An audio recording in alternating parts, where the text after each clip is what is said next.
Una spada di tipo insolito. Oggi vi parliamo di questa nostra riproduzione, che naturalmente trovate già presente sul nostro sito in vendita, e trovate il link diretto nella descrizione.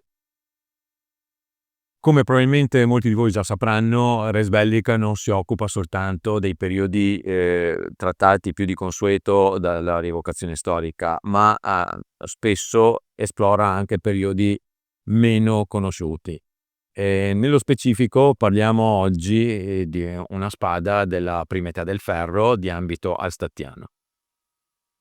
Si tratta di una spada di tipologia ad antenne aperte in ferro e è una spada a lama corta o probabilmente può essere classificata anche come daga.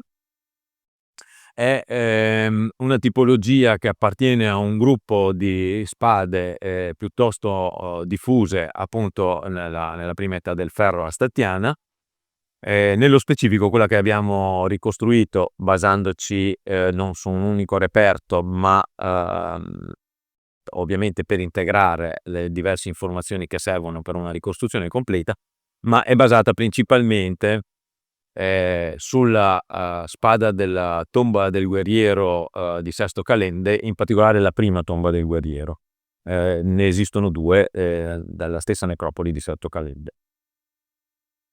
Come dicevamo, è una tipologia di spada, appartiene alla tipologia detta a antenne aperte realizzate in ferro. Questo perché una delle caratteristiche principali di questo tipo di spade è appunto avere questa impugnatura accessoriata da queste due antenne in ferro con pometti globulari alle estremità che fanno la funzione del pomo quando si impugna la spada stessa.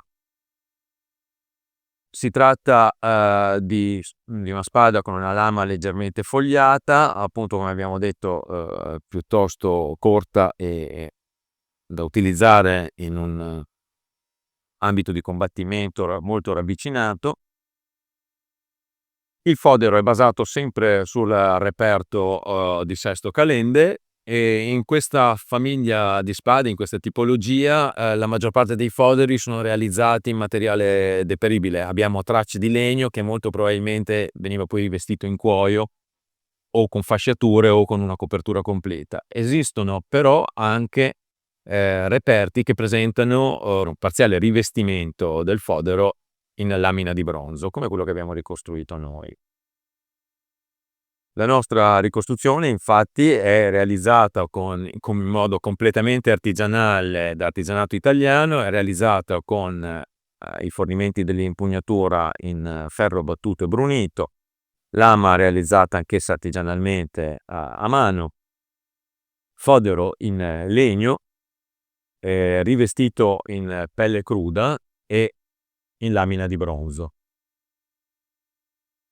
Questa tipologia appunto denominata ad antenne aperte in ferro, è una tipologia che risale principalmente al periodo Hallstatt C2, corrispondente all'incirca all'VIII secolo avanti Cristo, ma con alcuni esemplari che si rinvengono anche in contesti databili all'Hallstatt D1, cioè approssimativamente all'inizio del VII secolo avanti Cristo.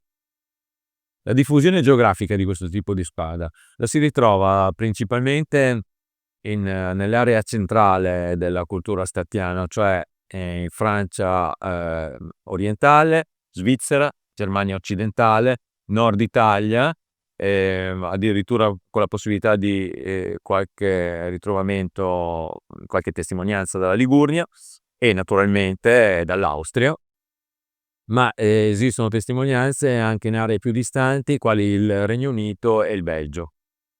Se vi interessa questo periodo affascinante, la prima età del ferro in ambito alstattiano, questa spada la trovate sul nostro sito, il link in descrizione come vi ho già annunciato.